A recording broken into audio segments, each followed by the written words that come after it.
Essentially, in neurosurgery, we use our hands, we use our expertise with the aid of the magnification and the illumination of the surgical microscope.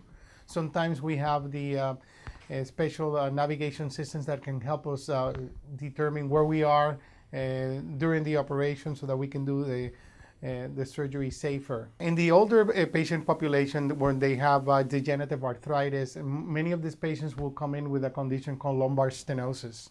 And lumbar stenosis essentially is in which the disc degenerates, the facets or the supporting articulations of the spine get bigger and encroach into the spinal canal, causing symptomatology if it's in the neck.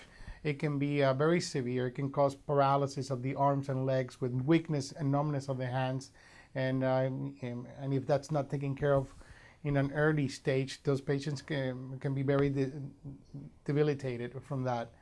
In the lumbar spine, usually it affects the patient's capacity to stand and walk for any amount of time.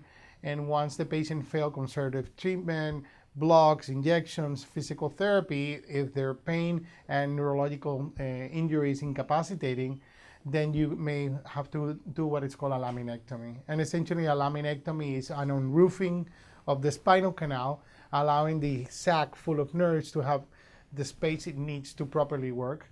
And then during those operations, you're usually improving the patient's back pain as well as their leg weakness and numbness and other neurological symptomatology. Very rarely you may need to have those patients instrumented because their spine is weak, or and they may have a listhesis or a slip vertebra, and you may have to do what is called a fusion or an instrumentation combined with a fusion, in which you put screws and hardware into the spine, and neurosurgeons are well versed in these types of techniques so that we can safely put the instrumentation that is usually titanium type of instrumentation in the spine to support the structures of the spine while the fusion occurs.